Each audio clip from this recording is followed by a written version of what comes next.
ஓம் மகா கணபதியே நமக. குரு வாழ்க, குருவே சரணம். ஆன்மீக அன்பர்கள் அனைவருக்கும் இனிய வணக்கங்கள். நம்ம இந்த வீடியோ மூலியமாக 2025ஆம் ஆண்டிற்கான செப்டம்பர் மாத ராசி பலன்களை பார்க்க இருக்கிறோம்.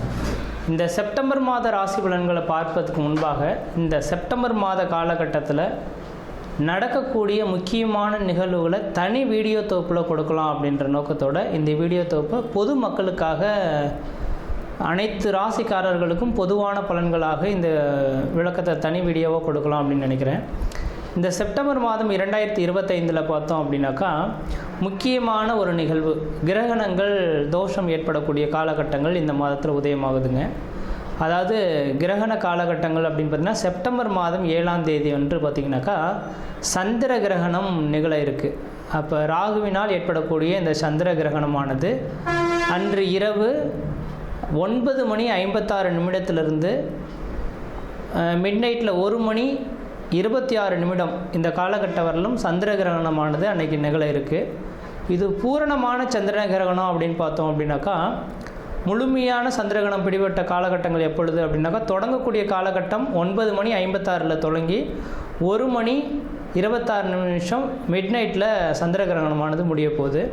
அதில் முழுமையான பவர்ஃபுல்லாக அந்த கிரகணம் ஏற்படக்கூடிய காலகட்டம் எப்படின்னு பார்த்திங்கன்னா இரவு 11 12:23 வரலும் முழுமையான சந்திர கிரகணமாக தெரிய போகுது. இது இந்தியாவில் தெரிய போகுது.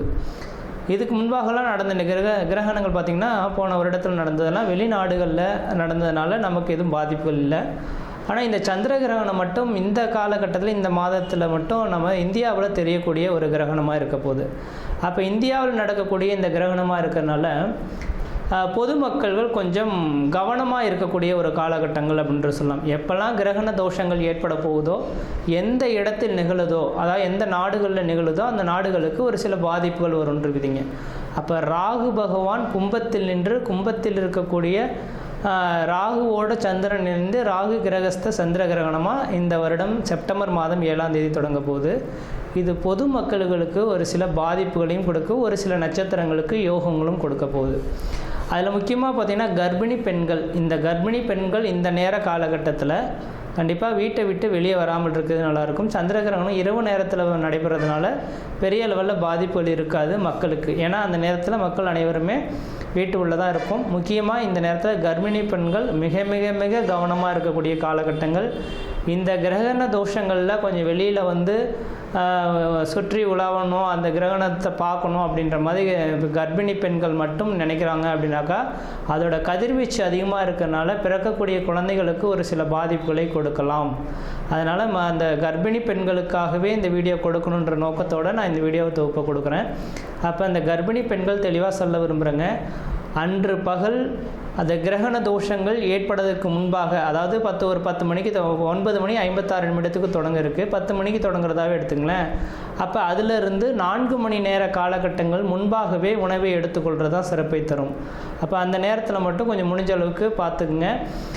தண்ணி வந்து அருந்தலாம். அந்த தண்ணியில் தர்பை புல் போட்டுட்டு நீங்கள் வச்சுக்கிறது நல்லாயிருக்கும். அதாவது சொல்லப்போனால் அன்று சாயந்தரம் சூரியன் அஸ்தமனம் ஆகிறதுக்கு முன்பாகவே அந்த கர்ப்பிணி பெண்கள் மற்ற எல்லாருமே உணவை வந்து அருந்திடுறது சிறப்பாக இருக்கும். அதுக்கு 6 மணிக்கு பிறகு பார்த்தீங்க அப்படின்னாக்கா உணவு சாப்பிடக்கூடாது. அப்போ சாப்பிட்டோம் அப்படின்னாக்கா செரிமான பிரச்சனைகள் ஏற்படலாம். இது சந்திரனால் ஏற்படுறதுனால உணவு சம்மந்தப்பட்ட உணவினால தான் பாதிப்புகள் அதிகமாக வரதுக்கு வாய்ப்புகள் இருக்குது. அதனால் 6 மணிக்கு பிறகு எந்த ஒரு உணவுப் பொருட்களும் நீங்கள் எடுத்துக்கொள்ளக்கூடாது. அடுத்து தண்ணீர் மட்டும் வேணால் தாகம் இருந்தால் அதை தர்பை புல்லை மட்டும் போட்டு வச்சுட்டு அந்த தண்ணியை மட்டும் பயன்படுத்திக்கலாம் அப்போது தேவை இருந்தால் மட்டும். இல்லையேல் அன்றைய நைட்டு முழுவதும் கொஞ்சம் முடிஞ்ச அளவுக்கு எல்லா உணவுப் பொருட்களையும் தவிர்த்து கொள்வது சிறப்பை தருன்ற விதிங்க. வெளியில் வந்து சுற்றி உலாவறதை கொஞ்சம் குறைச்சி கொள்வது சிறப்பை தரும். அனைத்து மக்கள்களுமே தெளிவாக சொல்ல வரேங்க. எல்லாருமே இப்போ வந்து நவீன காலங்கள் வந்துருச்சு இல்லைங்களா. இப்போ சந்திர கிரகணத்தை பார்க்கணும் அப்படின்ற நோக்கத்தோடு மக்கள் பார்த்தோம் அப்படின்னாக்கா அந்த வீடியோ தொகுப்புலாம் கொடுத்துருப்பாங்க, சென்னையெல்லாம் ஏற்பாடு செய்திருப்பாங்க. பார்க்க இருப்பாங்க. அது முடிஞ்ச அளவுக்கு பார்த்தீங்க அப்படின்னாக்கா, நான் குறிப்பிட்ட நட்சத்திரக்காரங்கள் மட்டும் அந்த மாதிரியான தொகுப்புகளுக்கு போகாமல் இருக்கிறது தான் விசேஷத்தை கொடுக்கும். அதாவது கும்ப வீட்டில் நடக்க இருக்குது. இந்த கும்ப வீட்டில் இருக்கக்கூடிய சதயம், பூரட்டாதி, உத்திரட்டாதி, சதயம், பூரட்டாதி, உத்திரட்டாதி இந்த 3 நட்சத்திரக்காரர்களும், புனர்பூசம், விஷாகம், மொத்தம் இந்த 5 நட்சத்திரக்காரர்களும் கம்பல்சரி வெளியில் வராமல் இருந்துக்குங்க. கர்ப்பிணி பெண்கள் எப்படி இருக்கணுமோ அதே போல் சதயம், பூரட்டாதி, உத்திரட்டாதி, புனர்பூசம், விஷாகம் இந்த 5 நட்சத்திரக்காரர்களும் கர்ப்பிணி பெண்களும் அந்த நேர காலகட்டத்தில் வெளியில் வராமல் இருக்கிறது தான் சிறப்பை தரும். அவர்களுக்கு முழுமையான அந்த ஏன்னா அதோட அவங்களோட 1-5-9 அதோட கனெக்டிவிட்டியில் தான் இந்த ராகு கிரகஸ்த சந்திர கிரகணமானது தொடங்க இருக்குது. அதனால் இந்த நபர்களுக்கு மட்டும் பாதிப்புகள் அதிகமாக இருக்கும். இவர்கள் வெளியில் வராமல் இருக்கிறது விசேஷத்தை கொடுக்கும். மற்ற நபர்கள் வெளியில் போகலாம். அதே போல் வயது மூத்தவர்கள் 60 வயதுக்கு மேற்பட்ட நபர்களும் வெளியில் வராமல் இருக்கிறது விசேஷத்தை கொடுக்குன்ற விதிங்க. இது அப்போ அந்த நேர காலகட்டத்தில் அந்த கிரக காரத்துவம் பெரிய லெவலில் பாதிப்பை தராத மாதிரி உங்களுக்கு தெரியலாம். அந்த கிரகண தோஷங்கள் ஏற்பட்டு அடுத்த 40 நாட்களுக்கு பிறகு தான் அதோட பாதிப்புகள் கொஞ்சம் அதிகரிக்கிறத பார்க்க முடியும். இப்போ உடல் ரீதியான தொந்தரவுகளை ஏற்படுத்தலாம். உணவு குழாய் சம்மந்தப்பட்ட பிரச்சனைகள் இந்த நபர்களுக்கு வரலாம். அதனால் கொஞ்சம் கவனமாக இருங்க.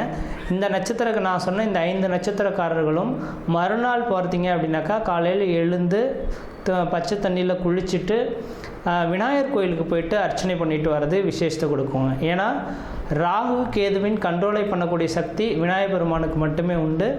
அப்போ மறுநாள் செப்டம்பர் 7ஆம் தேதி நைட்டு இந்த கிரகணம் தொடங்க இருக்குது. செப்டம்பர் 8ஆம் தேதி அன்று பார்த்தீங்க அப்படின்னாக்கா விநாயகர் கோயிலுக்கு போயிட்டு குளிச்சுட்டு நல்லெண்ணெய் தீபம் போட்டு வழிபாடு செய்துட்டு வந்தீங்க. இந்த 5 நட்சத்திரக்காரர்கள் வழிபாடு செய்துட்டு வந்தால் இதனால் தோஷங்களை கண்ட்ரோல் பண்ணக்கூடிய சக்தி விநாயகருக்கு உண்டு. ஏன்னா ராகு கேதுவின் 2 கிரகத்தையுமே அடக்கக்கூடிய சக்தி இந்த விநாயகருக்கு இருக்கிறனால அவரோட சொல்லுக்கு கட்டுப்படுறதுனால இந்த 5 நட்சத்திரக்காரர்களும் வழிபாடு செய்து கொள்வது மிகப்பெரிய விசேஷத்தை கொடுக்குன்ற விதிங்க. அதே வேளையில் மற்ற ராசிக்காரர்கள் பெரிய லெவலில் பாதிப்புகளை எதுவும் தடாதுன்ற விதிங்க. அது இந்த கிரகணம் தொடங்கிடுச்சு அப்படின்னாவே அடுத்த அந்த இப்போ ஒவ்வொரு கிரகணமும் பார்த்திங்கனாக்கா லாஸ்ட் இயர்லாம் 2-3 கிரகணங்கள் தொடங்கினது. ஆனால் இந்தியாவில் தெரியலை, அதனால் நமக்கு பாதிப்பு இல்லை. அப்போ எந்த நாடுகளில் கிரகணம் ஏற்படுதோ அந்த நாடுகள் கிரகணம் தொடங்கி அடுத்த கிரகண தோஷங்கள் உண்டாகக்கூடிய காலகட்டம் வரலும் ஒரு சில பாதிப்புகளை கொடுக்கும். அப்போ ராகுவினால் இந்த நேரத்தில் தொடங்கிறதுனால கடல் சீற்றங்கள், ஏன்னா சந்திரனோட அமைப்பில் இருக்கனால நீர் சம்பந்தப்பட்ட விஷயங்கள், கடல் சீற்றங்கள் ஏற்படலாம். அதாவது கடல் அலைகள், பூகம்பங்கள் ஏற்படக்கூடிய விஷயங்கள். அதே போல் பார்த்திங்கனாக்கா அந்த நெருப்பினால் பாதிப்பு, விமான விபத்துக்கள், இது மாதிரியான ஒரு சில பாதிப்புகள் ஏற்படுத்துறதுக்கான வாய்ப்புகள் உண்டு. மக்கள் அதுக்கு பின்னர் பார்த்தீங்க அப்படின்னாக்கா முக்கியமாக அடுத்ததாக மழை காலங்களும் தொடங்க இருக்குது இல்லைங்களா. அப்போ மழை காலங்களில் பார்த்திங்கனாக்கா நவீனமான ஒரு நோய் உருவாகிறதுக்கான வாய்ப்புகள் உண்டு. நோய் தொந்தரவுகள் மக்களுக்கு வரதுக்கான இந்த கிரகண தோஷத்தினால மக்களுக்கு அதிகப்படியான நோய் தொந்தரவுகள் ஏற்படலாம். நீரினால் பரவக்கூடிய நோய்கள் அதிகமாக உருவாகிறதுக்கான வாய்ப்பு உண்டு. அப்போ மழை காலங்களில் மக்கள் குடி தண்ணீர்களை சுத்தமாக வச்சுக்கணும். மழை அதாவது வெள்ளப்பெருக்கு அதிகமாக ஏற்படக்கூடிய இருக்கக்கூடிய இடங்களாக இருந்தால் தன்னோட வீட்டை கொஞ்சம் கவனமாக வச்சுக்கிறது, தண்ணி புகாத அளவில் இந்த வடிகால் வசதிகள்லாம் ஏற்படுத்தி கொள்வது விஷயத்தை கொடுக்கும். நான் இது சொல்லும் போது தேவையில்லாத விஷயம் இதெல்லாம் எதுக்கு அப்படின்னு நினைப்பீங்க. இதை அனுபவிக்கும் போது தான் அதோட பாதிப்புகள் தெரியும். அதனால் இந்த கிரகண தோஷங்கள் இருக்கிறதுனால பாதிப்புகள் இருக்கின்ற நம்பிக்கை வரக்கூடிய நபர்களாக இருந்தால் மட்டும் தயவுசெய்து சொல்ல வரேங்க. அடுத்து கரெக்டாக இப்போ செப்டம்பர் 7ஆம் தேதி இந்த கிரகண தோஷம் ஏற்படுது. அதுலேருந்து 40 நாட்கள் அப்படின்னாவே அடுத்து கரெக்டாக மழை காலங்கள் தொடங்கக்கூடிய காலகட்டமாக இருக்கும். கண்டிப்பாக இந்த வருடத்தில் முக்கியமாக நவம்பர் டிசம்பர் காலகட்டத்தில் அதிகப்படியான மழைப்பொழிவுகளும் சீற்றங்களும் அதிகரிக்கிறதுக்கான வாய்ப்புகள் இருக்குது. மக்கள் கவனமாக இருக்குங்க. அதுக்காக தான் இந்த வீடியோ தொகுப்பு கொடுத்துருக்கேன்.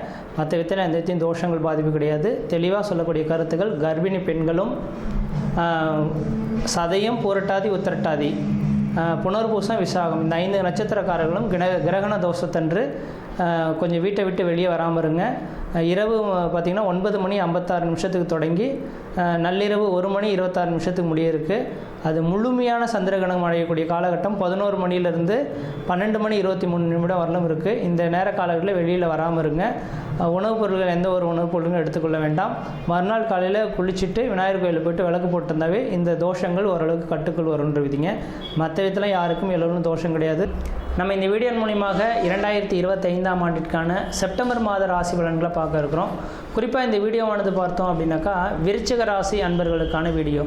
இந்த விருச்சிக ராசி அன்பர்களுக்கு இந்த செப்டம்பர் மாத கிரகங்களை ஆராயும் போது விருச்சிக ராசியின் குணாதிசயங்களே என்ன அப்படின்னாக்கா, மற்றவர்களுக்கு உதவி பண்ணக்கூடிய ஒரு ராசிக்காரர்கள். அதாவது யாருக்காவது ஒரு சின்ன உதவினாலும் முன்னின்று போய் செய்து நிற்பீங்க.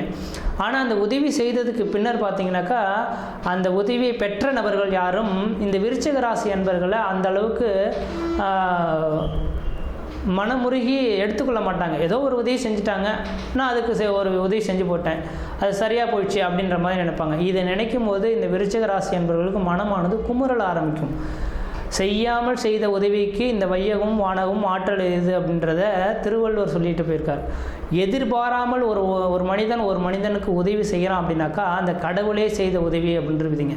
அந்த உதவிக்கு மாற்று கருத்து எதுவுமே கிடையாது. ஆனால் இந்த விருச்சிக ராசி அன்பர்கள் எப்பொழுதுமே பார்த்தோம் அப்படின்னாக்கா ஒரு மனிதன் யாருன்னு தெரியாத மனிதர்களுக்கு யோசிக்காமல் போய் ஒரு உதவி செய்வாங்க. ஆனால் அந்த நபர்கள் வாழ்க்கையில் ஒரு அங்கமாக வந்த பிறகு அந்த நபர்களே இவங்களை பகைத்து கொள்ளக்கூடிய காலகட்டம் உருவாகும். அப்படி பகைத்து கொள்ளும் போது இவங்க செய்த உதவியை நினச்சி நான் இப்படி செய்தேனே அப்படி செய்தேனே மன அழுத்தத்துக்கு உள்ளாகக்கூடிய நபர்களாக இருப்பாங்க. இந்த கலியுகத்துக்கு உங்களோட கர்மகாரகனோட அமைப்புகள் இதுதான் விதிப்பயன். இது யாரும் மாற்றி அமைக்க முடியாது. அதை நீங்கள் உணர்ந்து கொள்ளுங்கள். அதாவது நான் எதுக்காக சொல்ல வரேன்னாக்கா இந்த விருச்சிக ராசியில் பிறந்த நபர்கள் எல்லாமே மற்றவர்களுக்காக வாழக்கூடியவங்க. அவங்க எப்பொழுதுமே ஒரு வாழ்க்கையில் ஒரு அங்கம் அப்படின்ற மாதிரி போயிடுவாங்களே தவிர அது உணர்ந்து பார்ப்பாங்கன்னு மட்டும் நீங்கள் எடுத்துக்கொள்ள வேண்டாம். அதுக்கு தன் கணவனாக இருந்தாலும் சரி, மனைவியாக இருந்தாலும் சரி, சொந்த பந்தங்களாக இருந்தாலும் சரி, தாய் தந்தையர்களாக இருந்தாலும் சரி, இதுதான் விதிங்க.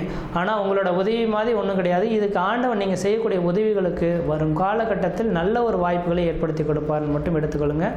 ஆனால் இந்த மாத காலகட்டத்தில் உங்களுக்கோட அமைப்பில் பார்க்கும்போது செப்டம்பர் மாதத்தில் உங்கள் ராசிநாதன் 11ஆம் இடத்துல இருக்கிறார். இது எதுக்காக நான் இந்த விதிகளை சொல்ல விரும்புகிறேன்னாக்கா, இதுக்கு முன்பாக கடந்த 3 மாத காலகட்டங்கள் இந்த விருச்சிக ராசி என்பவர்களுக்கு அந்தளவுக்கு வளர்ச்சிக்கான ஒரு அமைப்புகள் இல்லை. எது செய்தாலும் தடை, தாமதங்கள், வம்பு வழக்குகள், சட்ட சிக்கல்கள், மன நிம்மதி குறையிறது, பொருளாதார நெருக்கடிகள், கடன் சூழக்கூடிய அமைப்புகள், சொந்த பந்தத்தினால பிரச்சனைகள் அப்படின்ற மாதிரி பல்வேறுபட்ட மன அழுத்தத்தில் உருவாகக்கூடிய நபர்களாக இந்த விருச்சிக ராசி அன்பர்கள் இருந்துகிட்ருப்பீங்க. காரணம் செவ்வாயோட கேது சம்மந்தப்பட்டதுனால இந்த பிரச்சனைகள் உருவானது. அந்த பிரச்சனைகள் முடிஞ்சு போச்சுங்க. 11ஆம் இடத்துக்கு இன்றைக்கி செவ்வாய் பகவான் உட்காந்துட்டார், கன்னி வீட்டில் உட்காந்துட்டார். அப்போ தன் ராசிக்கு 11ஆம் இடத்தில் லாபஸ்தானத்தில் செவ்வாய் பகவான் இருக்கக்கூடிய காலகட்டத்தில் லாபங்கள் அதிகரிக்கக்கூடிய ஒரு காலகட்டமாக உருவாகும். அதனால் பழைய பிரச்சனைகளை இன்னமும் உங்களுக்கு போட்டு மனதில் குழப்பிக்கொள்ள வேண்டாம். இந்த மாத காலகட்டத்திலிருந்து உங்களோட வாழ்க்கையில் ஒரு அடுத்த லெவலுக்கு உயரக்கூடிய காலகட்டம் உருவாகும் போது என்றைக்கோ யாருக்கோ ஒரு சில உதவிகள் செய்திருப்பீங்க. அதுக்கு இந்த நேர காலங்கள் வட்டியும் முதலுமா உங்களுக்கு கிடைக்கக்கூடிய காலகட்டம் உருவாகும்.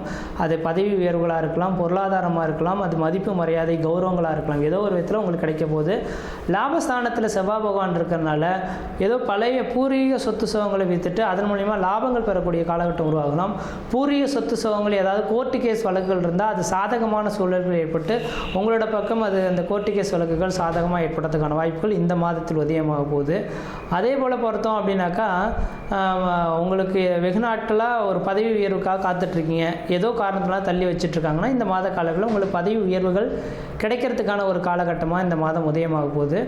இந்த குரு பகவான் 12ஆம் இடத்தை பார்க்க இருக்கிறனால வெளிநாடு வெளி மாநிலம் சென்று வசிக்கணும்னு ஆசைப்பட்டால் இந்த நேரத்தில் முயற்சி எடுத்து வெளிநாடு போங்க. கண்டிப்பாக இந்த விருச்சிக ராசிக்காரர்களுக்கு வெளிநாட்டு வாழ்க்கை அப்படியே தாம்பாளத்தில் வச்சு தாங்கி கொள்கிற மாதிரி நீங்கள் எப்போ வருவீங்க அப்படின்ற மாதிரி வெளிநாட்டு வாழ் மக்களும் சரி, வெளிநாட்டு உத்தியோகமும் சரிங்க உங்களை காத்தருளும் அப்படின்ற விதிங்க. இப்போ விருச்சிக ராசிக்கு இந்த மாத காலகட்டம் அதிர்ஷ்டம் நிறைந்த காலகட்டமாக இருக்குது. அடுத்து 8ஆம் இடத்துலேருந்து குரு பகவான் 2ஆம் இடத்தை பார்க்க இருக்கனால சுப விரயங்கள் ஏற்படுறதுக்கான ஒரு காலகட்டமாக இந்த மாதம் உதயமாகுதுங்க. அவர் நேரடி 1-9 நடந்தால் பண பிரச்சனைகளுக்கு தீர்வு எதுவும் இல்லாமல் இருக்கும். 8ஆம் இடத்துல இருக்கு பார்க்கறனால சுப விரயங்களாக உருவாகிறதுக்கான வாய்ப்பு உண்டு. சுப விரயம் வந்தோன்னா வீட்டில் ஏதாவது சுப சுப நிகழ்ச்சி செய்யணும்னா நீங்கள் அதை ஏற்படுத்தி கொள்கிறது தான் ஓரளவுக்கு ஒரு நல்ல பலன்களை ஏற்படுத்தி தருன்றீங்க. அடுத்தது 4ஆம் இடத்த சுகஸ்தானத்தை பார்க்க இருக்கனால உங்களோட தாயாரின் உடல்நிலையில் ஏதாவது பிரச்சனைகள் இருந்தால் அந்த பிரச்சனைகளுக்கு ஒரு முற்றுப்புள்ளி வைக்கக்கூடிய ஒரு காலகட்டம் உருவாகும். தாய்க்கும் உங்களுக்கு ஒரு இணக்கமான சூழல்கள் ஏற்படுறதுக்கான வாய்ப்பு உண்டு. பழமையான வீடுகளை இடிச்சிட்டு புதுமையான வீடுகளை கட்டக்கூடிய ஒரு மாதமாகவும் இந்த மாதம் உதயமாகுதுங்க. ஒருவேளை ஏதாவது வீடு மனை வாசல் வாங்கணும் கட்டணும்னு நினைக்கிறேன்னா இந்த நேரத்தில் செய்ய தொடங்க ஓரளவுக்கு நல்லாயிருக்கும். பழமையான வண்டி வாகனங்களை விட்டுட்டு புதுமையான வண்டி வாகனங்கள் வாங்கக்கூடிய ஒரு காலகட்டமாகவும் இந்த விருச்சிக ராசி அன்பர்களுக்கு உதயமாக போகுதுன்றீங்க. அப்போ இந்த மாத காலகட்டத்தில் நீங்கள் எது செய்தாலும் அது அனைத்துமே உங்களுக்கு சாதகமான சூழல்கள் உருவாக போகுது. கடந்த 3 மாதத்தை நினைத்து நீங்கள் வருத்தப்பட வேண்டாம். நீங்கள் எது செய்தாலும் தொட்டதெல்லாம் தொடங்கக்கூடிய காலகட்டங்கள், நினைச்செல்லாம் சாதனை பண்ணக்கூடிய காலகட்டங்கள். குடும்பத்தில் ஏதோ சுப நிகழ்வுகள், குடும்பஸ்தானத்தை குரு பகவான் பார்க்க இருக்கிறனால குடும்பத்தில் ஏதோ சுப நிகழ்வுகள் செய்ய போகிறீங்க. எந்த அளவுக்கு முயற்சிகள் எடுக்கிறீங்களோ அந்தளவுக்கு இந்த இனிமேலுக்கு வரக்கூடிய காலகட்டங்கள் பட்டமரம் தொழில் மாதிரி படிப்படியாக வளர்ச்சிக்கான காலகட்டம் உதயமாக போகுது. முயற்சி எடுத்து பாருங்கள், கண்டிப்பாக வெற்றி பெறுங்கள். இந்த மாதத்தில் நீங்கள் வழிபடக்கூடிய தெய்வம் எதுனாக்கா தட்சிணாமூர்த்தி வழிபாடு மிகப்பெரிய ஒரு அதிர்ஷ்டத்தை தருன்றீங்க. மற்ற விதத்தில் உங்களுக்கு எந்த விதத்தையும் தோஷங்கள் பாதிப்படியாக சீரும் சிறப்புமாக இருப்பீங்க, நலமாக இருப்பீங்க. நன்றி, வணக்கம்.